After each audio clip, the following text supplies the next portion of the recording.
Have you ever felt the pressure to keep up with trends, say yes to every invitation, or stick to a perfect routine, only to wonder if it's all necessary?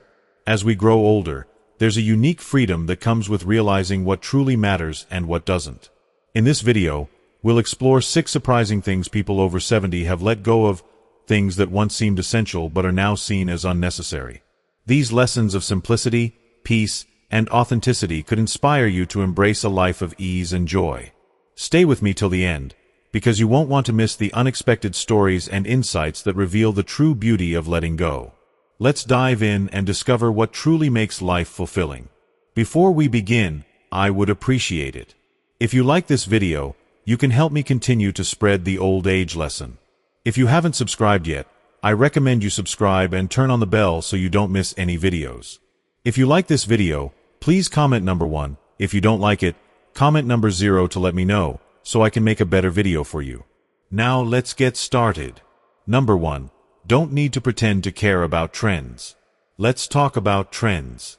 We've all been there, spending too much time and money chasing the latest fashion, gadgets, or fads, hoping to fit in or feel relevant. But here's the truth.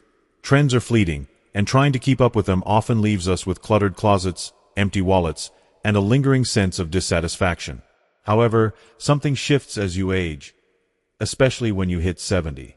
You stop caring about what everyone else thinks and start embracing what truly matters: your comfort, happiness, and authenticity. Take Judy, for example. At 73, Judy is the epitome of someone who has learned to march to her drumbeat. For decades, she was the ultimate trend chaser. From sky-high heels that left her feet aching to the latest smartphones that confused her more than they helped, Judy tried it all.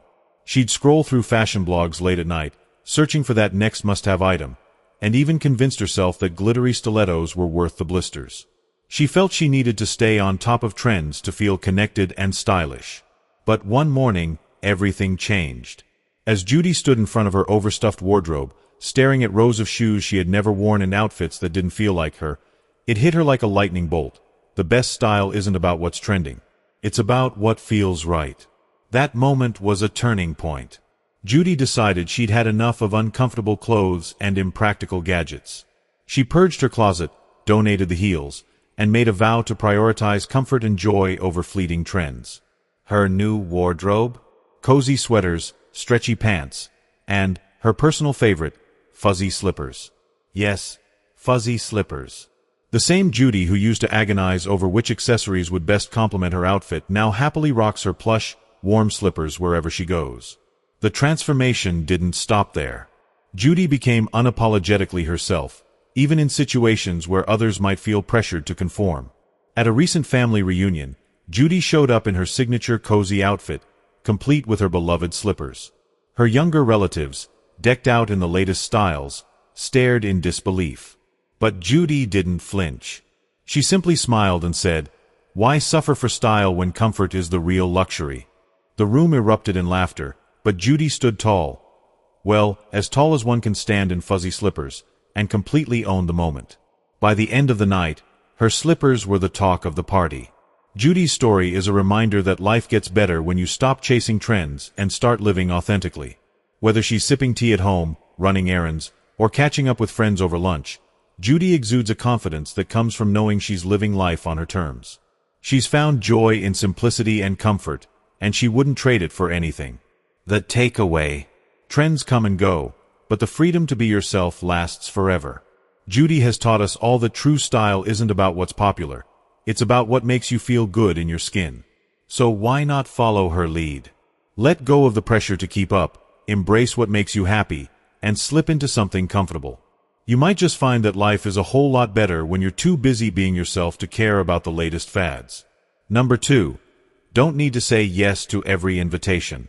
When you're young, there's often an unspoken pressure to be everywhere, do everything, and say yes to every invitation that comes your way. From parties to dinners, gatherings, and outings, the desire to be part of the action can feel almost irresistible. You worry about missing out, disappointing others, or simply not being in the loop. But when you reach 70, that pressure seems to magically fade away. It's as if life hands you a golden pass to pick and choose how you spend your time, and with it comes the wisdom to realize you don't need to be at every event to live a fulfilling life. Take Fred, for example. At 76, Fred was once the quintessential life of the party. If there was a social event within a 20-mile radius, Fred was there, ready to make an entrance with a bottle of wine in one hand and a witty story in the other. He was the guy who could charm a room, light up a dance floor, and ensure everyone left the party with a smile. 4 years, Fred thrived in this role, feeding off the energy of crowds and relishing his reputation as the ultimate social butterfly. But as the years went by, Fred started to notice something. While the parties were lively and the socializing was fun, they didn't leave him feeling truly fulfilled. The small talk felt repetitive, the crowds exhausting, and the noise overwhelming. He began to question whether all these events were adding real value to his life or simply filling up his calendar. Today, Fred is a master of what he proudly calls the art of the polite decline. When invitations roll in, he no longer feels the need to automatically say yes. Instead, he evaluates each one with a simple question. Does this genuinely bring me joy? If the answer is no, Fred sends his love, declines the invite, and happily moves on with his day. So, what does Fred do with all that reclaimed time? Well, let's just say his home has become his sanctuary. These days, you're more likely to find Fred curled up in his favorite armchair, a riveting mystery novel in hand, with his 2 cats, Sir Whiskers and Lady Paws, lounging contentedly nearby. Instead of enduring another evening of forced laughter at a crowded gathering, Fred finds peace in the quiet simplicity of his own company. Fred has discovered the joy of indulging in what truly makes him happy. He doesn't miss the awkward weather conversations, the endless buffet lines, or the background hum of party chatter. Instead, he's embraced evenings of binge-watching documentaries, savoring gourmet meals he's cooked himself, and even experimenting with new hobbies like painting and bird-watching. Fred's philosophy is simple. Life is too short to spend time on things that don't nourish your soul. He's learned that it's okay to prioritize his happiness, even if that means declining a few invitations along the way. Fred jokes that the best parties are the ones he's not invited to, and he wouldn't have it any other way. So, what's the takeaway? As Fred would say, the key to happiness isn't about attending every event or saying yes to every offer. It's about finding joy in the moments that truly matter.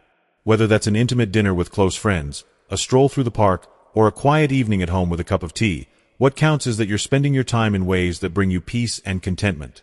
The next time you're faced with an invitation, take a page out of Fred's book. Ask yourself if it's something you genuinely want to do. If not, don't hesitate to say no. Your time is precious, and it's perfectly okay to reserve it for the things, and the people, that truly bring you joy. After all, the best party you'll ever attend is the one where you feel completely at ease with yourself. If you are still watching this video and finding these lessons useful, please comment number 1 below to let me know that you are still watching this video with me. Thank you for your valuable time. Number 3. Don't need to follow a perfect routine. When you're younger, there's often an unspoken expectation to maintain a flawless routine. Wake up before sunrise, get in a rigorous workout, meditate, and prepare a picture-perfect healthy breakfast. The pressure to achieve a structured and productive day can feel relentless. But as you grow older, especially past 70, that pressure starts to lift, and a beautiful realization dawns. Life doesn't have to fit into a rigid schedule. Take Gail, for instance, a vibrant 72-year-old who used to swear by her routines. For decades, Gail was the embodiment of discipline. Every morning at precisely 5:30 a.m., she'd spring out of bed, lace up her sneakers, and head out for a brisk walk. Afterward, she'd flow seamlessly into an hour of yoga, sip on a carefully blended green smoothie, and plan her meticulously organized day.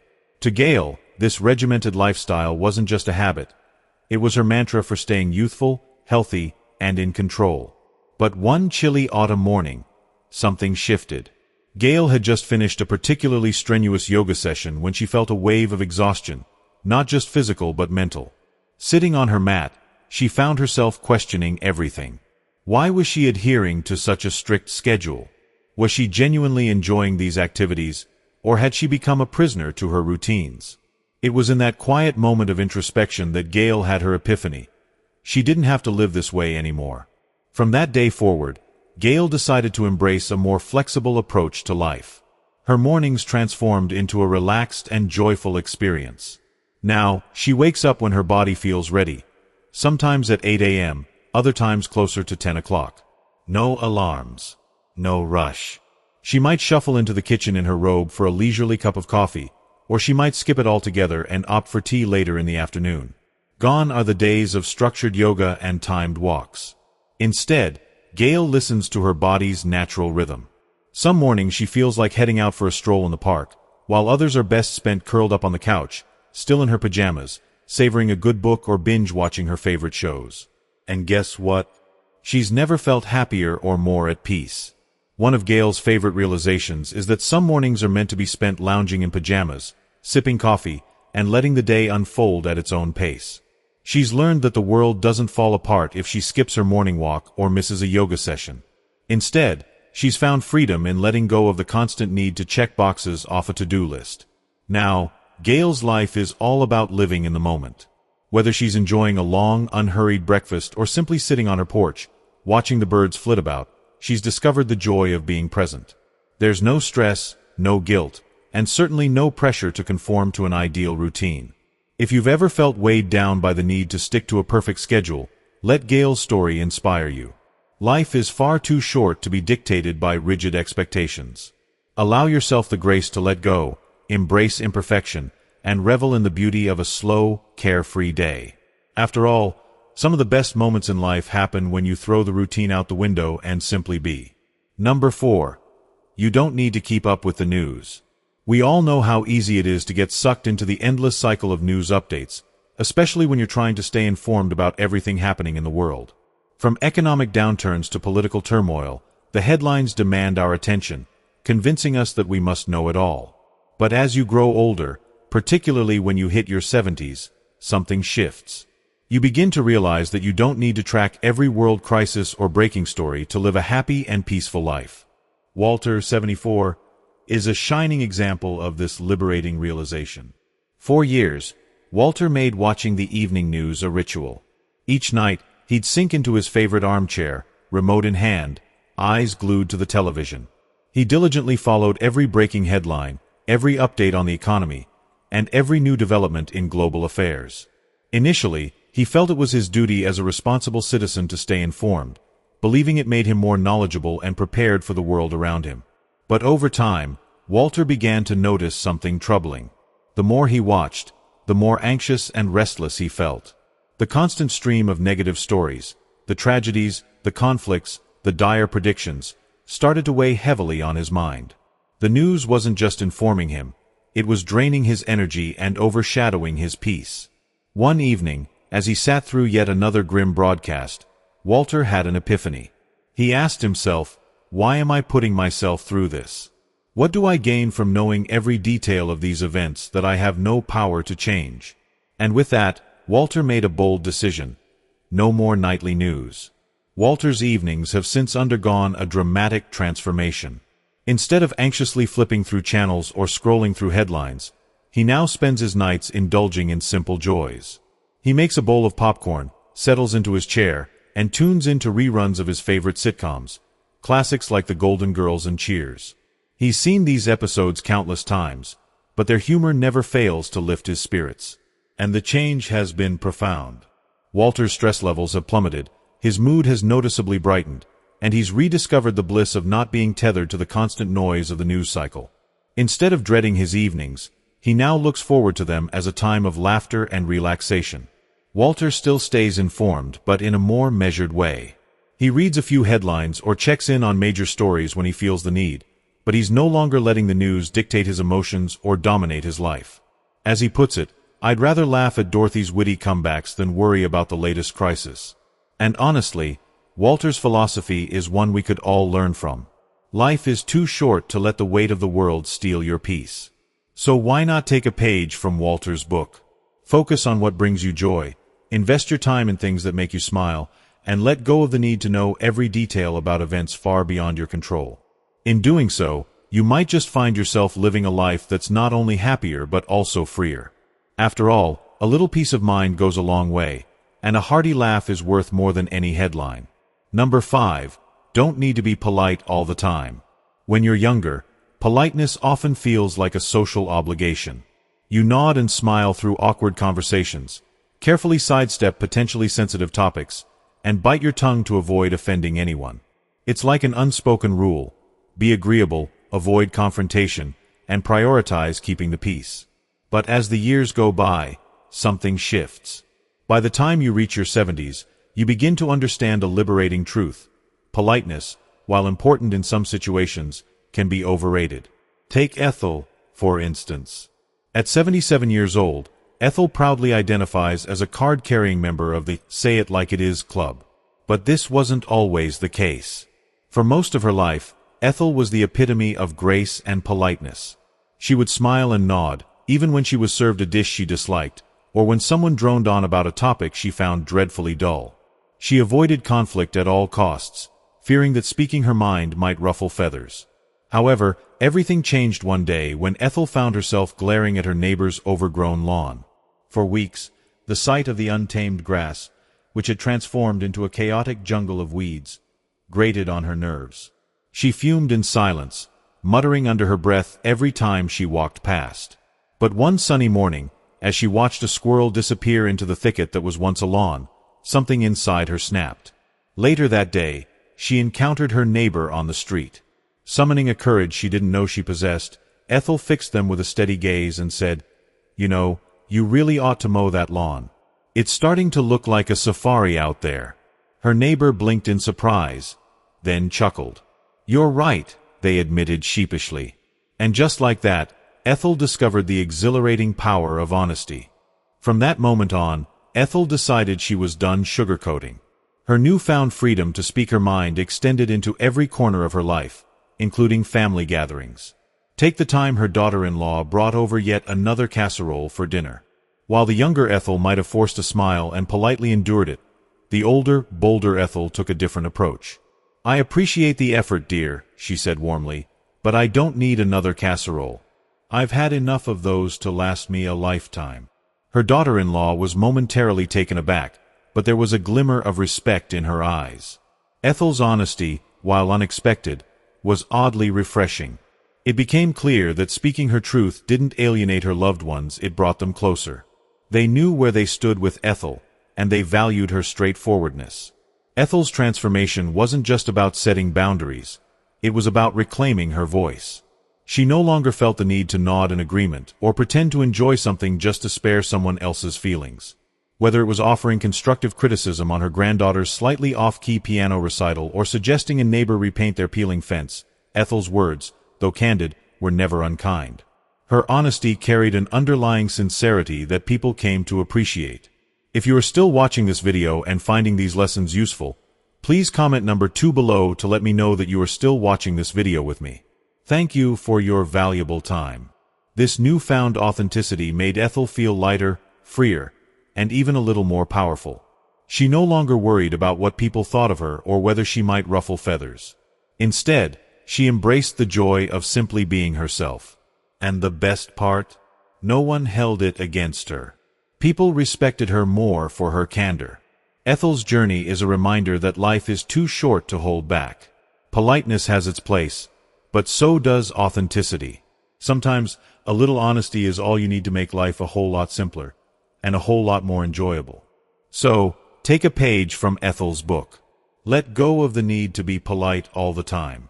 Speak your truth, live authentically, and relish the freedom that comes with it. After all, who needs to be polite when you can just be real? Number 6. Don't need to keep apologizing. From a young age, many of us are taught to apologize almost instinctively, as though it's a fundamental part of being polite. We say sorry when we sneeze too loudly in a quiet room, when we accidentally bump into someone in the grocery aisle, or even when we're simply taking up space in a crowded area. It's ingrained in us to soften our presence and minimize our impact on others, but this constant need for apology often continues well into adulthood, becoming an automatic habit that's hard to shake. Yet, something remarkable happens as we age, particularly as we approach 70.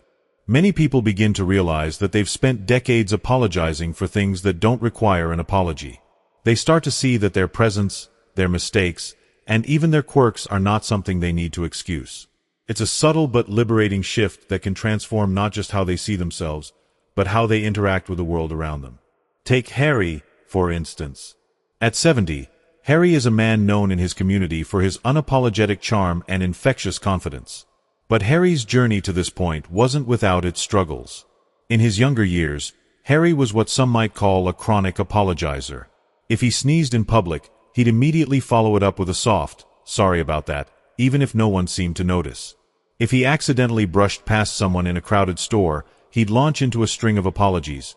"Oh, I'm so sorry. I didn't mean to bump into you. I hope I didn't bother you." Even during family gatherings, if Harry shared a strong opinion or laughed too loudly, he'd quickly look around the room, muttering, "Sorry if I got carried away." Harry's friends and family often reassured him that his constant apologies weren't necessary, but for decades, it was a habit he couldn't break. To Harry, apologizing felt like the polite and considerate thing to do. It wasn't until a chance encounter at the post office that his perspective began to shift. One morning, Harry accidentally bumped into a woman while reaching for a package. As usual, he immediately said, "Oh, I'm so sorry." But instead of brushing it off, the woman smiled and replied, "You don't need to apologize. It happens to all of us." Her words stayed with Harry long after the interaction ended. That night, he found himself reflecting deeply. "Why am I always apologizing?" he wondered. "What am I sorry for? For sneezing? For bumping into someone? For being alive?" It was an eye-opening realization, and from that moment on, Harry decided to make a change. At first, it wasn't easy. The habit of apologizing had been ingrained in him for decades, and breaking it required conscious effort. But with time, Harry began to reframe his approach to life. Instead of apologizing for minor mishaps, he embraced them with humor and grace. The next time Harry sneezed loudly in a quiet cafe, he didn't mutter a quick sorry. Instead, he laughed and said, "Well, that cleared the room." If he accidentally knocked over a display in a store, he didn't launch into a frantic apology. Instead, he joked, "Looks like I've made my mark here." What started as a personal experiment soon became a defining trait. Harry's refusal to apologize unnecessarily wasn't just freeing for him, it was inspiring to those around him. His friends and family began to admire the way he handled life's little slip-ups with humor instead of self-reproach. At family reunions, Harry no longer shrank into the background or worried about offending someone with his loud laughter or bold opinions. Instead, he leaned into his quirks, dancing joyfully to his favorite songs and declaring his thoughts without hesitation. Harry even adopted a personal mantra, "I've earned this." Whenever someone questioned his unapologetic attitude or teased him about his newfound boldness, Harry would smile and say, "I've earned this." To him, the phrase was more than just a witty retort. It was a reminder of the wisdom and self-assurance that comes with age. After 7 decades of life, Harry felt he'd earned the right to take up space, make mistakes, and live authentically without constantly seeking permission or forgiveness. Harry's transformation didn't just affect him, it rippled outward, touching everyone he encountered. His neighbors began to notice his easygoing demeanor and started adopting his approach. His grandchildren looked up to him, marveling at how confidently he embraced who he was. Even strangers couldn't help but smile at Harry's unapologetic charm, whether he was cracking jokes in the checkout line or cheerfully admitting, "Well, that's on me," after a minor misstep. The beauty of Harry's journey lies in its universality. His story is a reminder that we all can let go of unnecessary apologies and embrace our authentic selves. Apologizing for every small thing isn't a measure of politeness. It's often a way of diminishing ourselves. And as Harry discovered, there's incredible freedom in realizing that we don't need to apologize for simply existing. So, the next time you catch yourself about to say sorry for something trivial, think of Harry. Instead of muttering an unnecessary apology, try pausing and asking yourself, "Do I need to apologize for this?"